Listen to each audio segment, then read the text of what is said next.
Good morning, and let it be known on this Monday, March the 15th, we're going to talk education with Dr. Tasha Bradley of Wilberforce University. But before that, of course, we want to bring on all the way from Louisville, Kentucky, our president and CEO, Dr. Ben Chavis. Good morning, Dr. Chavis. Good morning, Stacy, and good morning to Enchanter, our producer. And we're looking forward to having Dr. Bradley on from one of our great HBCUs, Wilberforce. I'm in Louisville this morning for a funeral for Blake Powell, a young brother who was murdered in Louisville, Kentucky this past week, shot over 30 times. And this violence in our community needs to end. So I'm out here with the Powell family to say a few words at the funeral this morning. I'll be back in Washington later this evening. But on behalf of the Black press, this is beginning of Black Press Week. We're celebrating the 194th year of the Black Press of America. A shout out to Karen Carter Richards and all the board of the NMPA as we look forward for the activities this week in Black Press Week. And people, Stacey, can still register for Black Press Week. And of course, Black Press Week is put on by the NMPA Foundation. And there's going to be workshops and greetings. Just an overall celebration of the importance and the strategic relevance of the Black press in 2021.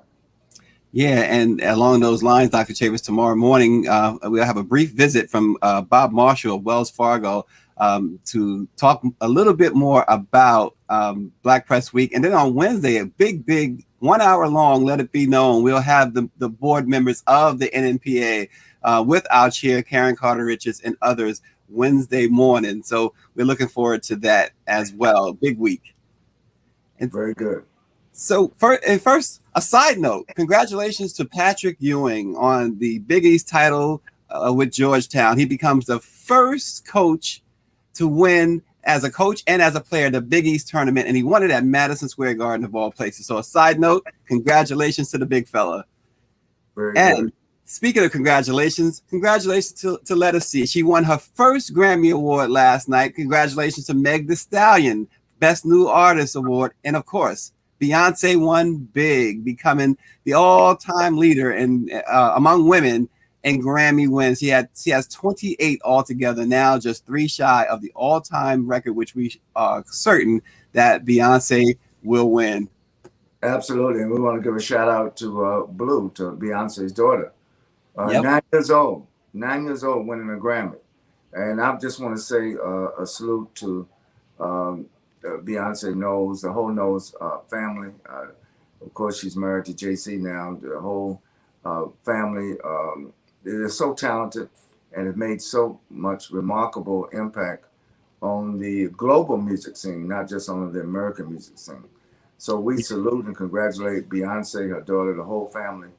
And then the Grammys. I thought, this is Women's History Month, and a lot of women won awards last night. I think it was a great tribute to Women's History Month at the Grammys last night. Yeah, absolutely. A big night, the biggest night of the year in music every year, the Grammys. And congratulations again to all of the winners. As Dr. Chavis said, the women really stood out, led by Beyonce. What else would you expect, right? To the news, Dr. Chavis. Civil rights attorneys Ben Crump, Antonio Romanucci, and Chris Stewart, they announced a big announcement on Friday, a $27 million settlement in the case of George Floyd and the city of Minneapolis and the 4 officers involved in Floyd's death. It's the largest pretrial settlement in a civil rights wrongful death case in U.S. history. It also includes $500,000 to be directed to enhance the 38th Street and Chicago Avenue business district where George Floyd was killed. The legal team praised police reforms adopted by the city after George Floyd's death and pledged support for further reforms. $27 million, Dr. Chavis. It doesn't replace a life, but it does go a long way in showing that Minneapolis does want to change. Well, yes, I think it's historically significant. And we salute Attorney Benjamin Crump, and we salute the George Floyd family. Keep in mind, a lot of the family lives in Texas, lives in Houston, as well as in Minneapolis, and all of them in Minneapolis for the trial. Now, this is the civil settlement. It's not the criminal settlement.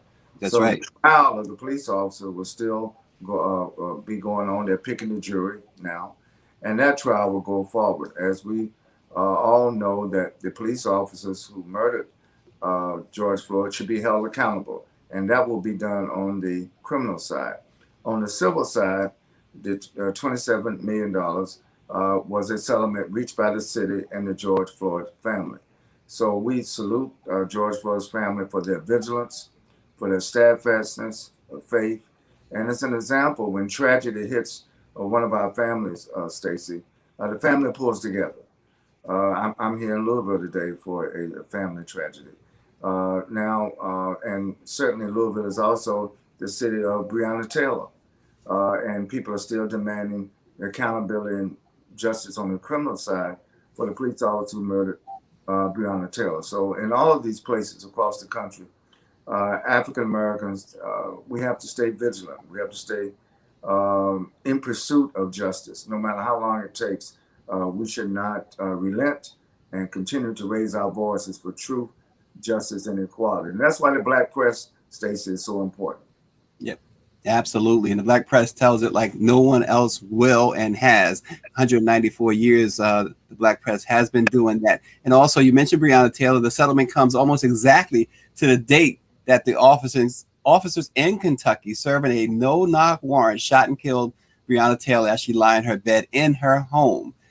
So historic for sure. And hopefully they will get some justice eventually for Breonna Taylor. The NMPA Fund this week, speaking of Black Press Week, is honoring the Floyd family during Black Press Week. So stay tuned for that and register. Again, virtualnmpa2021.com. Also in the news, a former ice cream shop owner accused of calling police on peaceful Black Lives Matters protesters became the first person to be charged by the Attorney General's office in New York with filing a false race-based police report. According to a local NBC News report, state lawmakers passed a civil statute last year following a high-profile case against a white woman who called 911 on a Black bird watcher in New York Central Park and falsely claimed he was threatening her. The complaint against David Elmendorf, who owned Bumpy's Polar Freeze in Schenectady, New York, alleges that the owner violated civil rights laws last June. The complaint says he wielded a baton and air rifle and shouted racial slurs at protesters who came to his business to protest after racist text messages he allegedly wrote circulated on social media. So that's Letitia James is going after this former ice cream shop owner, Dr. Chavis. Well, the Attorney General of New York, Attorney General Letitia James, is a freedom fighter in her own rights. She's a great leader, the highest law enforcement officer in New York State. I've known Attorney James for many years. She was a great civil rights attorney in Brooklyn for many years. So we know that whoever Attorney General Letitia James goes after, she's going to apprehend. Yeah, absolutely. And sad news in the world of sports. Marvelous Marvin Haglin. Yes, his name legally was Marvelous. He changed it some years ago to Marvelous. Has died at the age of 66. And I got to tell you, this guy was if you didn't see Marvin Haglin, if you're not of my or Dr. Chavis's generation and didn't see this guy in action and you are a boxing fan, this guy was an absolute beast. And that picture right there, him and Tommy Hearns, the Motor City Cobra is what they used to call Tommy Hearns, the hitman as well, engaged in 3 rounds, which many call it the greatest 3 rounds in boxing history. It happened in 1985, April 6, 1985. Marvin Haglin won a knockout decision in the 3 rounds, but in those 3 rounds, they must have traded about 500 punches that landed flush on each other. It was a real test of both fighters' chins, a test of their wills, and eventually Haglin won. Haglin was probably the most underrated champion perhaps in boxing history. He fought during a time where individuals like Thomas Hearns, Roberto Duran, Sugar Ray Leonard, as you see there, those guys were getting all of the limelight, the media spotlight, and they were the darlings of the sport. It was a bridge between the end of Muhammad Ali's career and the beginning of Mike Tyson's career.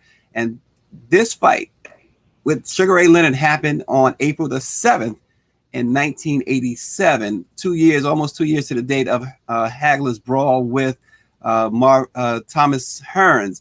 Leonard won a controversial 12-round decision. And last year, we had Sugar Ray Leonard on the Black Press Live talking about the fight. And Sugar Ray Leonard always praised his opponent, felt he won. But most people who watched that fight felt Marvin Hagler won. But Marvin Hagler went on to win the 1980s Fighter of the Decade Award. Marvin Hagler also was the Fighter of the Year in 1983. He was a formidable foe nonetheless. He retired to Italy. He did some acting. He died at the age of 66. He's survived by his wife and 5 children. What a great, great athlete, Dr. Chavis. Well, we express our condolences to the Hagler family on behalf of the Black Press of America. May he rest in peace. Yeah, absolutely. This morning, we're going to talk education. Right now, we'd like to say good morning to Dr. Tasha Bradley, the Executive Vice President and Chief Innovation Officer at Wilberforce University. Good morning, Dr. Bradley. Good morning. How are you? Good. Thank you all so much for having me. It's Well, great to meet you all. we're strong supporters of historically black colleges and universities. And of course, Wilberforce is one of our major HBCUs. We appreciate your leadership and your work there. Thank you. Thank you. So, Dr. Bradley, obviously, again, we've talked to others about this. COVID has really changed things. Tell us a little bit about educating in the time of COVID.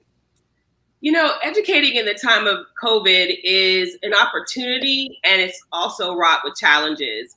And so one of the ways that I've been looking at it is how can we use this moment to strengthen our educational access, particularly for African Americans and Blacks. And so at Wilberforce, we've taken the time to really rethink our strategy and design and delivery, but also in thinking about what does it mean to really focus in on the digital divide, because many of us are delivering our learning through technology, but also thinking about what does it mean for students as far as being stressed. What does it mean for families? What does it mean financially? So there's a lot of challenges, but there's also a lot of opportunities for us to get back to basics and to really think about the student in a holistic experience. And to think about that the student is coming to us or students are accessing higher education because it's something that they believe is going to help them in their next phase of their life. Therefore, we are supposed to provide for them career readiness. We're supposed to provide for them certain student development opportunities. And so it's given us a chance to step back and look and see, are we really doing those things? And if not, how can we partner to make sure that those things happen? So although COVID-19 has been very difficult in terms of enrollment, in terms of students taking a gap year, all of those kinds of things, it's also allowed us to step back and make sure that we're delivering what we say we're going to deliver to students in a time when it's even more important for us to provide access to students. Yeah, and as far as, we always ask about the challenges students of color face in COVID, but what about educators of color? What's been some of your challenges? So I think one of the things that very early on, because of so much was unknown about COVID, there was a serious fear of wiping, faculty and staff and teachers out as a result of getting COVID, as we were watching students, not necessarily that age group, not necessarily be persons who can get COVID or get COVID, what I call COVID light, meaning not as exposed or could be carriers. And so many people were very concerned, and that creates an angst, that creates an us against them kind of mentality where you're so concerned that, even your simplest interactions with a student becomes a space for, am I going to get COVID as a result of this interaction? And so there became this space of trying to figure out, how do we educate our students? How do we keep ourselves safe? And at the same time, how do we not let this dictate the love and care that we have for students, which means that we have to interact with them. And so I know for me personally, I spent my entire COVID-19 pandemic experience, and I feel like it's coming to a close, but really hunkered down in isolation, We didn't have students on campus until this semester, so it was a little bit easier for me to maneuver the situation. But it also changed what we were asking and how we were seeing ourselves. Because when you're trying to fight and make sure that you don't get COVID, your interactions are just very different. And when you love students, it's really hard not to be able to interact with them. Yeah, and welcoming students back on campus. You said you now have students on campus. Talk about that. How was that? Like you said, you love your students. Was there any apprehension at all? Talk about the moment that they started coming back to campus. I was so excited. I know everybody wasn't, but I was so excited because what we did is we had some students come and some students were still in the virtual environment, but it was time. The students were ready.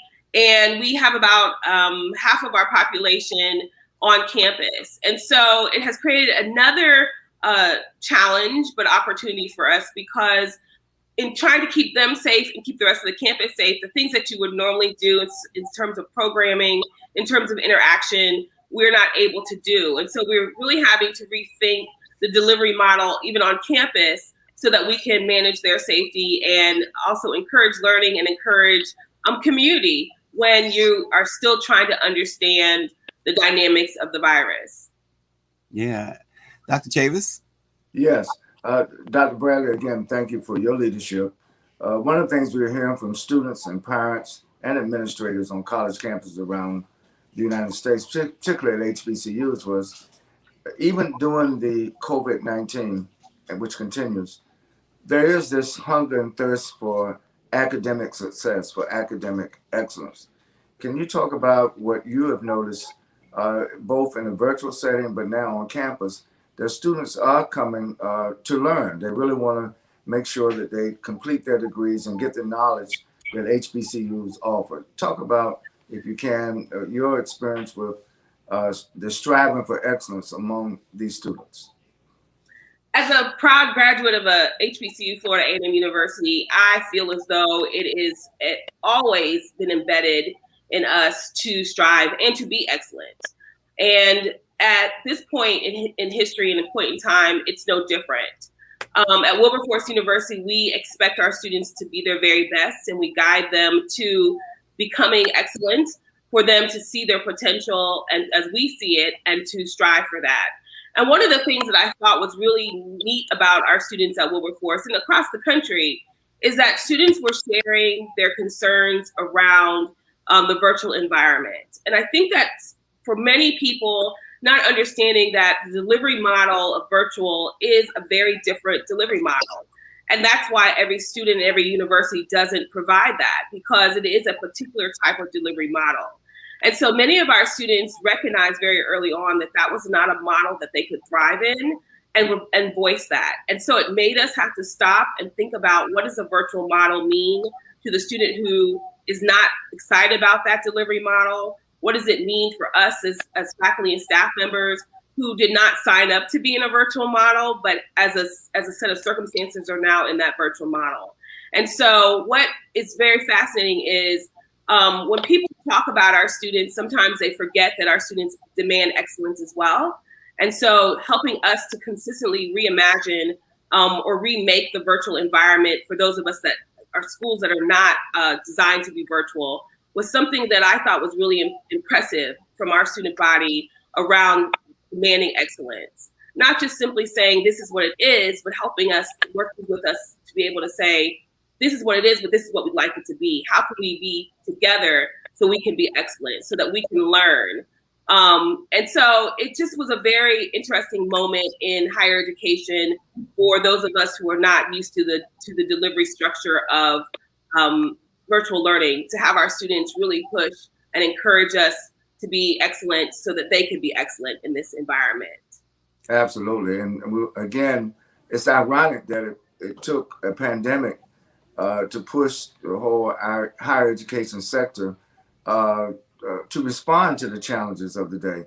And what has happened in many cases, Dr. Bradley, students, faculty, and administrators may have additional skills even when they go back to the campus-based education in-person education, there's still that option now, expanded option for distance education and virtual learning. In other words, it has expanded people's capabilities to strive for excellence. It's also shifted how we will, I call it remaking the university, right? So there's this moment for us to be able to say, what did we learn from this experience, as you just described? Yes. What can we keep? And what do we definitely need to say, this is a no-go for us, right? But there's also an opportunity for us to be able to bring, particularly at HBCUs that may not be well-resourced, to be able to bring new ways of knowing on campus through the virtual environment. And so even though I joke, I'm really not really wanting to continue in the virtual experience because it can be very taxing, but there's a benefit because there's speakers that we can bring, there's interactions that can happen, there's all kinds of things that can enhance learning that we didn't have access to before. And now here we are being able to have conversations, meaningful exchanges using this virtual technology. So that's one things that I'm really excited about that is going to be available to us to make sure that students can have access across boundaries. Yes, those were some great points. In fact, you were answering some of the questions I had about going forward and things of that nature. But so with that said, though, were there any lessons or subjects that proved more challenging because of the virtual learning? Yes, labs, science. I think when I heard faculty members talking about those, that they were having a harder time, and the students were having a harder time because any lab is a hands-on experience. So how do you provide those for students? I think for me, I also run a Center for Entrepreneurship and Innovation, and part of it is coming together and being face-to-face and interacting was very important. And you may not think in entrepreneurship it's as important, but it becomes important because you're trying to use each other's vibe. And so having to do that virtually, I found to be a little bit more difficult, and having to always be on, right? So there's, in the virtual environment, you have to present in a particular way, else you lose people. And so I think that for most people, that became difficult. If your teaching style was lecture-based, or your teaching style was very much, I'm in the front of the classroom, et cetera, you have to be extremely dynamic on in a virtual environment to keep the students' attention. Did that in any way change how you graded a student, how educators graded their students because of the pandemic, because of the challenges with lab? Early on, most schools created a different grading model. So across the country, you could see institutions putting out information about our grading scale will change. Some institutions were only giving C's. No, there was no F's, particularly because of how quickly institutions had to shift to a virtual model. I think it's also what happened is faculty were given some freedom to be able to decide how to better grade their class. So if a student is having a hard time, to be able to recognize that it's COVID, and some of the traditional issues that students were experiencing didn't go away because COVID happened. Now they're here, and they also have, on top of it, the uncertainty that the COVID-19 pandemic brings. So a lot of it had to do with individual faculty having the ability to recognize that at the end of the day, it's a very different environment, and the grade may or may not be as reflective of the student's ability as it may have been if they were on campus in a non-COVID-19 pandemic. Yeah, and Dr. Bradley, can you briefly tell us a little bit more about your Center for Entrepreneurship and Innovation? Sure. So we are 3 years in. Wilberforce University has a college to career focus. The idea is that our students will all have two experiences with cooperative education, and will also have an experience around entrepreneurship. And so I am serving as the executive director of the Center for Mark and Shelley Wilson Center for Entrepreneurship and Innovation. And it's designed to be a space for students to explore. It's designed to be a space for students to consider what does it mean to be an entrepreneur. And it's designed to be a space where we bring Black entrepreneurs together with our students, faculty, and staff. Additionally, this year, we have an entrepreneur in residence named Greg Harbert of Harbert Bloodstock Industries.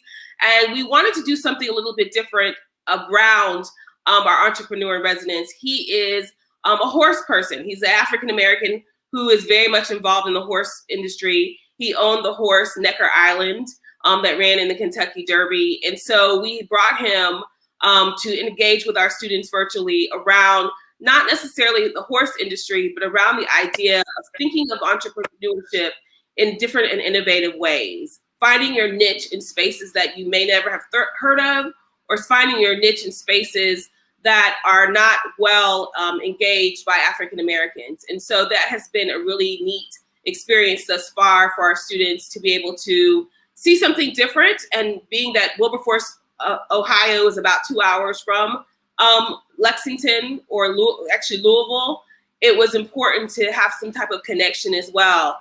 So we do all kinds of things in the center. Our next phase is a staff and faculty and community component in developing entrepreneurs. And we'll have a pitch contest here at the end of the year. Wow. Dr. Che was there doing a lot. Dr. Bradley is doing a lot. Absolutely. And again, Dr. Bradley, I think you're setting a great example for HBCUs around the country in these innovative educational programs and the scholars that you are now producing. So we're looking forward. Wilberforce has a long, really uplifting tradition of providing African-American scholars. Can you talk about Wilberforce's relationship with the African Methodist Episcopal Church? Absolutely. I would love to bring greetings on behalf of our president, Alfred Anthony Pinkard, and then also Bishop Reed, who is our bishop at Wilberforce University, the 3rd district. And so Wilberforce University, for those that do not know, was founded in 1856 by Bishop Payne. And it was a labor of love from the AME Church that gave us this gift of Wilberforce University these 165 plus years later. And so we are honored that we are part of the AME family. We host chapel. We do those kinds of things. Our bishop is part of our community and engages us in lots of different ways around the AME experience. But what better way, right, for the nation's first private HBCU and the nation's first African-American denomination. This is an example of the resistance. It's an example of the resilience that African-Americans and Black folks have in this country and across the globe. And so we're very proud that it's time-honored tradition of the AME experience at Wilberforce University. Very good. Bishop Reed is a close friend and colleague of mine. He's also the bishop of all the social justice Yes. in the African Methodist Episcopal Church. We talked about the 194th year of the Black press, but the Black press grew out of the Black church. We have a long tradition of working together between the Black press, the Black church, and HBCUs. We all converge on the intersection of striving for excellence, standing up against racism and oppression, but at the same time making sure that we're improving the quality of life of all the people that we serve. So thank you for your service. Thank you. Yeah, we start. Oh, I'm sorry, Dr. Bradley. Go ahead. No, I was just saying thank you. And I one of the things that is so exciting about this moment in time is that there is a resurgence of interest in HBCUs, the Black church, the Black press. And it's hopeful because it reminds people of our excellence. It reminds people that without these institutions, the things that we get to enjoy in 2021 as Black folks would not exist. And so it's great to be able to acknowledge that convergence. It's great to be able to acknowledge the idea that once again, if anybody had forgotten, we are now able to remind them with full force of our excellence and who we are as institutions that are important to our communities, that have led our communities, and that have made sure that our communities continue to withstand. So it's exciting to be able to be a part of that. And real quick, Dr. Bradley, we are running over time, but one of our viewers, and good morning to all of our viewers, we're not ignoring you this morning, wanted to know, is there still a nursing program at the university? There is not a nursing program at this time, but our president, Alfred Anthony Pinkard, wants to create a nursing program. That's one of the items that he would like to be as part of his legacy. But we have a rehabilitative science a therapy program. And so if I know it's not the same thing, but if someone's interested in maybe mental health support, that's an example. If you are interested, also you could do biology and then go into another RN nursing program or get a master's degree in nursing. So there's other pathways to getting a nursing degree through Wilberforce University. Great. Well, we started this program, Dr. Chambers, by talking about all of those wonderful women like Beyonce and Lettucey and others who, Meg Thee Stallion, who won Grammys, but we should really salute our sheroes like Dr. Bradley as well. Oh, thank you so much. No. Very good. Thank you. Thank you, Dr. Bradley. Our Women's History Month shout out today goes out to Katherine Jackson, best known as the matriarch of the famed Jackson family. Katherine Jackson and her husband Joseph had 10 children together. She encouraged her children's musical talents, and when sons Jackie, Jermaine, Marlon, Michael, and Tito became the Jackson Five, she acted as costume designer and provided guidance as her young sons hit the road to superstardom. Katherine has remained the biggest supporter of her most famous son, Michael, through his success as well as his legal troubles. After Michael's death in June 2009, she became the legal guardian of his three children, Paris Michael Catherine, Michael Joseph Prince Jr., and Prince Michael Blanket II. And a personal note about Katherine Jackson. For years, she opened her home and her heart to this journalist and one-time close friend. Never selfish, always giving. I saw firsthand the balancing act she had to perform with not just her talented children, but their rivalries. I saw firsthand how she never wavered in her support of each of them and how she wouldn't bow to any outside pressure, particularly from a media all too eager to find fault with her and her family. We certainly didn't always agree, but the shoes she walked in and still walk in is like no other. So a much deserved shout out to Katherine Jackson, who is called mother, not only by the children she gave birth to and raised, but many others who had entered her inner circle. Today, we shout out Katherine Jackson. Let it be known, wisdom rests quietly in the heart of an understanding person, and the lips of the wise spread knowledge. We will see you tomorrow.